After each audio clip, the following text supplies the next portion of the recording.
Hello, excuse me, ಯಾರಿದ್ದೀರಾ ಒಳಗಡೆ? ಯಾರಮ್ಮ? ಯಾರು ಬೇಕಾಗಿತ್ತು ನಿನಗೆ? ಇಲ್ಲಿ ರೂಪಾ ಅವರು ಇದ್ದಾರಾ? ನನ್ನ ಅವಳ ಫ್ರೆಂಡ್ ಸಿಂಚು ಅಂತ. ನನ್ನ ಸೊಸೆ ರೂಪಾನೇ? ನಂಗೆ ಗೊತ್ತಿಲ್ಲ. ನಾನು ನನ್ನ ಫ್ರೆಂಡ್ ರೂಪಾ ಬೇಕು ಅಂತ ಅವರಣ್ಣ ಕಾರ್ತಿಕ್ಗೆ ಕಾಲ್ ಮಾಡಿದ್ದೆ. ಅವರು ಇಲ್ಲಿ ಇದ್ದಾಳೆ ಅಂತ ಈ ಅಡ್ರೆಸ್ ಹೇಳಿದ್ರು. ಅದಕ್ಕೋಸ್ಕರ ಹುಡುಕೊಂಡ್ಬಂದೆ. ಇಲ್ಲಿ ರೂಪಾ ಇಲ್ವಾ? ಇದ್ದಾಳಮ್ಮ, ನನ್ನ ಸೊಸೆ ರೂಪಾ ಇದ್ದಾಳೆ. ನಿನ್ಗೆ ಯಾವ ರೂಪ ಬೇಕೋ ಏನೋ ನನ್ಗೇನು ಗೊತ್ತು. ಪ್ಲೀಸ್ ಆಂಟಿ, ಒಂದ್ಸರಿ ಕರೀರಿ, ನಾನು ನೋಡ್ತೀನಿ, ಆಗ ಗೊತ್ತಾಗುತ್ತಲ್ವಾ ಅವಳು ನನ್ನ ಫ್ರೆಂಡು ಅಲ್ವಾ ಅಂತ. ನೀವು ಇಲ್ಲೇ ಒಳಗೆ ನಿಂತ್ಕೊಂಡು ನಾನು ಒಳಗೂ ಕರೀದೆ, ಹೊರಗಡೆನೆ ನಿಂತ್ಕೊಂಡು ಹಾಗೆ ಹೀಗೆ ಅಂತಿದ್ರೆ ಹೇಗೆ ಹೇಳಿ? ಒಂದ್ಸರಿ ಕರೀರಿ ಪ್ಲೀಸ್. ಕರಿತೀನಿ ರಾಮ. ನೀನು ಹೆಂಗಿದೀಯ ಅಂದರೆ ಒಂಥರ ನಾನು ನಂದಿನಿ ಬೆಂಗಳೂರಿಗೆ ಬಂದೀನಿ ಅನ್ನೋ ಥರ ಇದೆಯಾ ನೀನು. ರೂಪಾ, ಏನತ್ತೆ? ಅದು ಯಾರೋ ನಿನ್ನ ಫ್ರೆಂಡ್ ಅಂತೆ, ನೋಡ್ ಬಾರವ. ಯಾರೋ ಒಂಚೂರು ಅದೊಂಥರ ಬೆಂಗಳೂರು ಥರ ಐತೆ, ಹಾಗೆ ಹೀಗೆ ಟುಷಪಶ ಅಂತೈತೆ. ಬಂದು ನೀನೇ ನೋಡ್ ಬಾರವ, ಅದು ಯಾರಂತ. ಬಂದೇ ಇರಿಯತ್ತೆ. ಬತ್ತಾಳಿರಮ್ಮ ನನ್ನ ಸೊಸೆ. ನೀಗೆ ಬೇಕಾಗಿರೋ ಫ್ರೆಂಡ್ ಅವಳೋ ಅಲ್ವೋ ನೋಡು. ಸಿಂಚು, ಹೌ ಆರ್ ಯು? ನೀನೇನು ಇಲ್ಲಿ? ಆಂಟಿ, ನಾನು ಆಗಿಂದ ಕೇಳಿದ್ರೆ ಇಲ್ಲ ಇಲ್ಲ ಅಂತ ಹೇಳಿದ್ರಲ್ವಾ, ಇವಳು ನನ್ನ ಫ್ರೆಂಡ್ ರೂಪಾ ಅಂತ. ಈಗಲಾದ್ರೂ ಗೊತ್ತಾಯ್ತಾ? ಓ ಸಿಚ್ಚು, ನೀನಾ? ಯಾವಾಗ ಬಂದೆ? ನಾನು ಇಲ್ಲಿದ್ದೀನಿ ಅಂತ ನಿನ್ಗೆ ಹೇಗೆ ಅಡ್ರೆಸ್ ಸಿಕ್ತು? ನೀನು ಇರ್ಲಿಲ್ಲಲ್ವಾ, ಆಸ್ಟ್ರೇಲಿಯಾಕ್ಕೆ ಹೋಗಿದ್ದಲ್ವಾ? ಯಾವಾಗ ಬಂದೆ? ಓ ಮೈ ಗಾಡ್, ನಿನ್ನ ನಂಬರ್ ಮಿಸ್ ಆಗಿತ್ತು ಕಣೆ. ನಂಗೆ ಸಿಗಲೇ ಇಲ್ಲ ಗೊತ್ತಾ. ನಾನು ಆಸ್ಟ್ರೇಲಿಯಾಕ್ಕೆ ಹೋದ್ಮೇಲೆ ನಂಬರ್ ಎಲ್ಲ ಮಿಸ್ ಆಗಿಬಿಟ್ವು. ಅದಕ್ಕೆ ನಿನ್ನ ನಂಬರ್ ಎಷ್ಟು ಹುಡುಕಿದ್ರು ಸಿಗಲೇ ಇಲ್ಲ. ಹೇಗೆ ಕಾಂಟ್ಯಾಕ್ಟ್ ತಗೊಳ್ಳೋದಂತ ಗೊತ್ತಾಗಲೇ ಇಲ್ಲ. ಯಾರು ಕೇಳಿದ್ರು ಇಲ್ಲ, ಅವಳು ಊರಿಗೆ ಹೋದ್ಮೇಲೆ ವರ್ಕ್ ಫ್ರಮ್ ಹೋಮ್ ಅಂತ ಊರಿಗೆ ಕೊಟ್ಟ ಮೇಲೆ ಅವಳು ಮತ್ತೆ ಬೆಂಗಳೂರಿಗೆ ಬಂದೇ ಇಲ್ಲ ಅಂತ ಹೇಳಿದರು. ನಾನು ಆಸ್ಟ್ರೇಲಿಯಾಗೆ ಹೋಗಿ ಈಗಷ್ಟೇ ಒಂದು 10 ಡೇಸ್ ಆಯಿತು ವಾಪಸ್ ಬಂದು. ಆಗ ಏನಾದರೂ ಮಾಡಿ ನೀನು ಹುಡುಕ್ಲೇಬೇಕಂತ ಹೇಳಿದಾಗ ನಮ್ಮ ಬ್ರದರ್ ಇದ್ದಾರಲ್ಲ, ಅವರು ಬ್ರದರು ನಿಮ್ಮ ಅಣ್ಣ ಫ್ರೆಂಡ್ ಅಂತೆ. ಹಾಗಾಗಿ ಅವ್ರ ನಂಬರ್ ಕೊಟ್ಟರು. ಅಣ್ಣನ ಕಾಲ್ ಮಾಡಿ ಕೇಳಿದ್ರೆ ನೀನು ಇಲ್ಲಿದೆಯಾ ಅಂತ ಹೇಳಿದ್ರು ಕಣೆ. ಅದಕ್ಕೆ ಹುಡುಕೊಂಡು ಬಂದೆ. ನೋಡಿದ್ರೆ ನೀ ಮತ್ತೆ ಯಾರೋ ಏನೋ ಅಂದ್ಕೊಂಡು ನಮ್ಮ ರೂಪಾ ಇದ್ದಾಳೆ, ನಿನ್ನ ರೂಪಾನೋ ಅಲ್ಲ ಗೊತ್ತಿಲ್ಲ ಅಂತ ಹೇಳ್ತಾವ್ರೆ. ಏನು ಮಾಡೋದು? ಹಾಂ, ವಾಟ್? ಏನೇ ಮಾಡ್ತಿದ್ಯಾ ನೀನಿಲ್ಲಿ ಈ ಮನೆಯಲ್ಲಿ? ಎಷ್ಟು ಆಸೆ ಇಟ್ಕೊಂಡಿದ್ದೆ, ಓದಿ ಚೆನ್ನಾಗಿ ಓದಿ ಬೇರೆ ಕಂಟ್ರಿಲೆಲ್ಲ ಜಾಬ್ ಮಾಡಬೇಕು ಹಾಗೆ ಹೀಗೆ ಅಂತಿದ್ದೆ. ಇಲ್ಲಿ ನೋಡಿದರೆ ಬಂದು ಈ ಥರ ಸೇರ್ಕೊಂಡಿದ್ದೀಯಲ್ಲೇ. ನೋಡಮ್ಮ, ಎಲ್ಲೂ ಸೇರ್ಕೊಂಡಿಲ್ಲ. ನನ್ನ ಮಗನ ಮದುವೆ ಆಗಿ ಇಲ್ಲಿ ಸುಖವಾಗಿ ಸಂಸಾರ ಮಾಡ್ತಾವಳೆ. ಆಗಿಂದ ಅದೇನು ನಿಂತೆ ಮಾತಾಡ್ತೀಯಲ್ಲ, ಕುತ್ಕ. ರೂಪಾ, ಅದೇನು ಮಾತಾಡ್ತು ಒಳಗೆ ಕುಂಡ್ರಿಸ್ಕೊಂಡು. ಸರಿಯತ್ತೆ, ನಾನು ಮಾತಾಡ್ತೀನಿ, ನೀವು ಹೋಗಿ. ಸಿಂಚು, ಏನೇ ಇಷ್ಟೊಂದು ಎಕ್ಸೈಟ್ಮೆಂಟ್ ಆಗಿದೆಯಾ? ನಾನು ಎಲ್ಲೂ ಹೋಗಿಲ್ಲ, ಮದುವೆ ಆಯಿತು, ಇಲ್ಲೇ ಇದ್ದೀನಿ ಅಷ್ಟೇ. ಊರ ಕಡೆ ಯಾವಾಗ ಬಂದೆ, ಏನು ಕತೆ? ಊರ ಕಡೆ ಹೋಗಿದ್ದ? ಏನು ಸಮಾಚಾರ? ನನಗೂ ನಿನ್ನ ನಂಬರ್ ಮಿಸ್ ಆಯಿತು ಕಣೆ, ಸಿಗಲೇ ಇಲ್ಲ. ಯಾರು ರೂಪ ಇದು? ನಿಲ್ಲಿಸ್ಕೊಂಡೇ ಮಾತಾಡ್ತಿದ್ಯಾ? ನಾನು ಸೌಮ್ಯ ಪಾಪು ಆಚೆ ಹೋಗೋಣ ಅಂತ ಹೊರಟಿದ್ವಿ. ಹೌದಾ? ಗೊತ್ತೇ ಆಗಲಿಲ್ಲಲ್ಲ. ಎಲ್ಲಕ್ಕ, ಎಲ್ಲೋಗ್ತಿದ್ದೀರಾ? ಇಲ್ಲೇ ಕಣೆ, ಸ್ವಲ್ಪ ಊರಿಗೆ ಹೋಗೋಣ ಅಂತಿದ್ನಲ್ವಾ, ಅದಕ್ಕೆ ಸ್ವಲ್ಪ ಏನೇನೋ ತಗೊಳ್ಳೋದಿತ್ತು. ಅದಕ್ಕೆ ಇವರು ಕೇಳಿದೆ, ಕರ್ಕೊಂಡು ಹೋಗ್ತೀನಿ ಅಂದರು. ನಾನು ಪಾಪು ಇವರು ಆಚೆ ಹೋಗಿ ಬರ್ತೀವಿ. ಮಮ್ಮಿ, ನಾನು ಪಪ್ಪ ಚೋಮ ಅಮ್ಮ ನಾವು ತಾತ ಹೋಗ್ತೀವಿ, ಗೊತ್ತಾ ನಿಂಗೆ? ಹೌದಾ ಪುಟ್ಟ, ಹುಷಾರು. ಆಯಿತು, ಹೋಗ್ಬಾ. ಇವಳು ನನ್ನ ಫ್ರೆಂಡ್ ಸಿಂಚನ ಅಂತ. ಓ ಹೌದಾ, ನಮಸ್ತೆ madam. Hi sir, I am Sinchana from Australia. ಓ, ನೀನು ಆಸ್ಟ್ರೇಲಿಯಾದಾಗೆ ಹುಟ್ಟಿ ಬೆಳೆದಿದ್ದೇನಮ್ಮ? ಓ ಮೇಡಮ್, ನಾನು ಇಲ್ಲೇ ಹುಟ್ಟಿ ಬೆಳೆದು ಆಸ್ಟ್ರೇಲಿಯಾದಲ್ಲಿ ಹೋಗಿ ಜಾಬ್ ಮಾಡಿ 3 ಇಯರ್ಸ್ ಆಗಿತ್ತು ಗೊತ್ತಾ. ಈಗಷ್ಟೇ ಬಂದು 10 ಡೇಸ್ ಆಯಿತು. ನಾನು ರೂಪನ್ ಫ್ರೆಂಡು. ಸರಿ ಸರಿ, ಒಳಗೆ ಕುತ್ಕೊಂಡು ಮಾತಾಡಿ. ರೂಪಾ, ನಾವಿನ್ನು ಹೋಗಿ ಬರ್ತೀವಿ. ಸರಿ ಅಕ್ಕ, ಆಯ್ತು, ಹೋಗಿ ಬನ್ನಿ. ಏನೇ ಅದು, ಅವರಾ ನಿಮ್ಮ ಮನೆಯವರು? ಹೌದು ಕಣೆ, ಅವರೇ ನಮ್ಮ ಮನೆಯವರು, ಪುನೀತ್ ಅಂತ. ಮತ್ತೆ ಅವ್ರ ಪಕ್ಕದಲ್ಲಿ ಇದ್ದಿದ್ದ್ಯಾರೆ? ಅವರು ನನ್ನ ಅಕ್ಕ, ಅಂದರೆ ನಮ್ಮ ಮನೆಯವ್ರ ಹೆಂಡ್ತಿನೇ. ಅವ್ರು ದೊಡ್ಡ ಹೆಂಡ್ತಿ, ನಾನು ಚಿಕ್ಕ ಹೆಂಡ್ತಿ. ಏನು ಹೇಳ್ತಿದ್ಯಾ ರೂಪಾ? ಅವರು ನಿಮ್ಮ ಮನೆಯವ್ರು ಅಂತ ಹೇಳ್ತಿದ್ಯಾ, ಅವರು ದೊಡ್ಡ ಹೆಂಡ್ತಿ ಅಂತಿದ್ಯಾ? ಅಂದರೆ ನೀನು ಚಿಕ್ಕ ಹೆಂಡ್ತಿನಾ? ಹೌದು ಕಣೆ.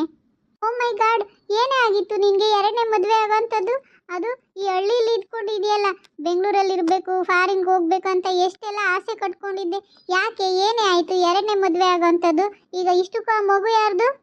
ನಂದೇ ಕಣೆ, ನಾನೇ 9 ತಿಂಗಳು ಎತ್ತು ಒತ್ತಿರೋ ಮಗುನೇ ಅದು. ಓ ಮೈ ಗಾಡ್, ಮತ್ತೆ ಆ ಮಗುನ ಅವರೇ ಎತ್ಕೊಂಡು ಹೋಗ್ತಿದ್ದಾರೆ.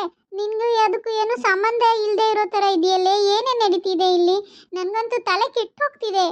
ನೋಡೆ, ಇಲ್ಲಿ ಮಾತಾಡ್ಕೊಳ್ಳೋದು ಬೇಡ. ಇಲ್ಲೇ ನಮ್ಮ ತೋಟದ ಮನೆ ಐತೆ, ಅಲ್ಲಿ ಕುತ್ಕೊಂಡು ಮಾತಾಡ್ಕೊಳ್ಳೋಣ ನಡಿ. ಸರಿ ಬಾ, ನನಗೂ ನಿನ್ನ ಬಗ್ಗೆ ತಿಳ್ಕೊಬೇಕಂತ ಕ್ಯೂರಿಯಾಸಿಟಿ ಆಗ್ತಿದೆ.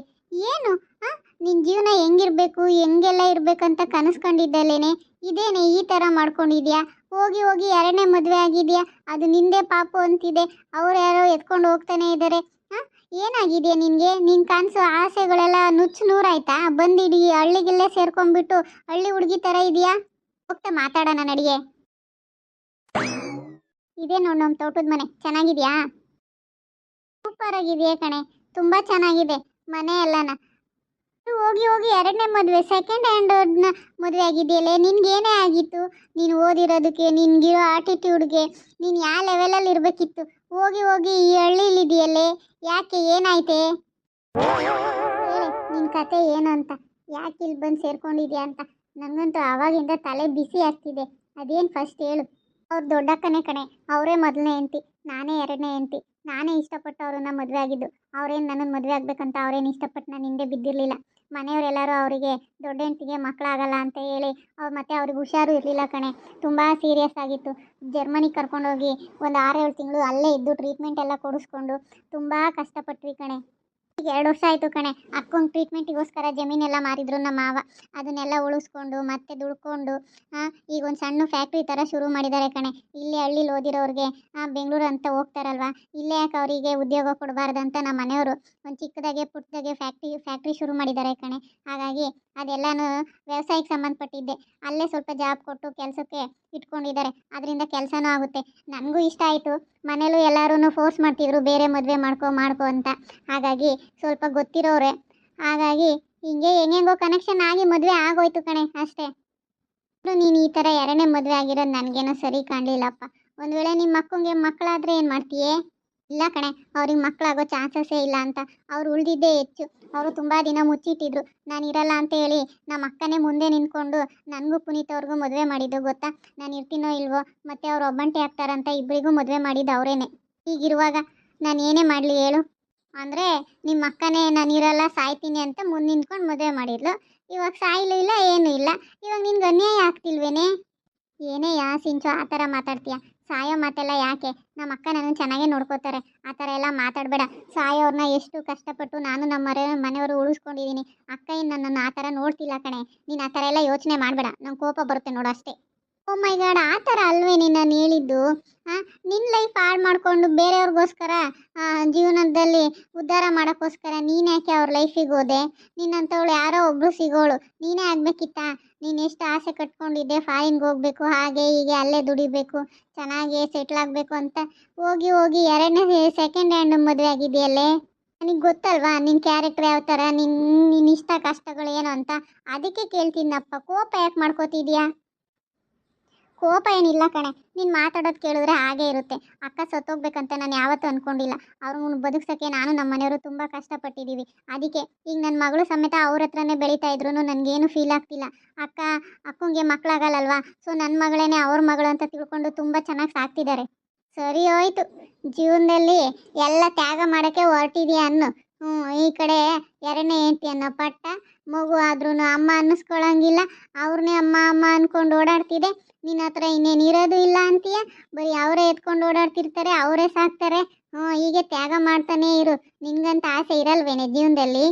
ಅವ್ರು ಬಿಟ್ಕೊಟ್ಟಿದ್ದನ್ನ ನೀನು ಪಡ್ಕೊಳ್ಳೋದಾ? ಆ ಥರ ಏನಿಲ್ಲ ಕಣೆ.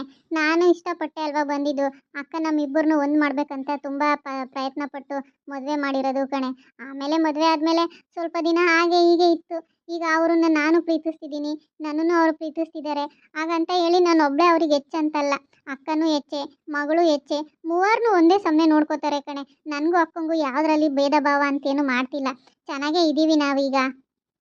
ಈಗೇನೋ ಚೆನ್ನಾಗೇ ಇರ್ತೀಯ, ಮುಂದೆ ಮುಂದೆ ಗೊತ್ತಾಗುತ್ತೆ ತಗ.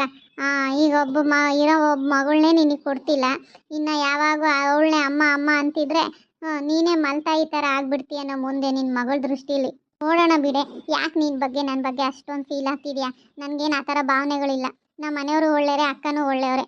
ನನ್ನ ಮಗಳ ನೋಡೋಣ ಬಿಡು, ಅವಳಿನ್ನೂ ಚಿಕ್ಕವಳಲ್ವಾ, ಆಮೇಲೆ ಗೊತ್ತಾಗುತ್ತೆ ಯಾರು ಎತ್ತು ತಾಯಿ ಯಾರು ದೊಡ್ಡಮ್ಮ ಅಂತ. ಅದು ಅಲ್ಲದೆ ನಮ್ಮ ಅಕ್ಕನ ಯಾವತ್ತೂ ದೊಡ್ಡಮ್ಮ ಅಂತ ನಾನು ಹೇಳ್ಕೊಡೋದೇ ಇಲ್ಲ, ಅಮ್ಮ ಅಂತಲೇ ಹೇಳ್ಕೊಟ್ಟಿರೋದು. ಹೋಗ್ಲಿ ಬಿಡು, ಇನ್ನೂ ಮಕ್ಕಳಾಗ್ತವೆ, ಆ ಮಕ್ಕಳನ್ನಾದರೂ ನಾನು ಸಾಕ್ತೀನಲ್ವಾ. ಮಗು ಅಕ್ಕನ ಮಗು ಥರನೇ ಬೆಳೀಲಿ, ಅದೇ ನನ್ನ ಆಸೆ, ನಮ್ಮ ಮನೆಯವ್ರ ಆಸೆ. ಸರಿ ಹೋಯ್ತು ಬಿಡು, ಎಷ್ಟೇ ಹೇಳಿದ್ರು ನಿನಗಿನ್ ಪ್ರಯೋಜನ ಇಲ್ಲ. ಸರಿ ಬಾ, ನಿಮ್ಮ ತೋಟ ಎಲ್ಲ ಚೆನ್ನಾಗಿದೆ, ಹೋಗಿ ನೋಡ್ಕೊಂಡು ಬರೋಣ. ನಾನು ಅದನ್ನೇ ಹೇಳೋಣ ಅಂತಿದ್ದೆ, ಬರೀ ತಲೆ ತಿಂತಿದ್ಯಾ ಬಂದಾಗಿಂದ, ನಡಿ ಹೋಗೋಣ.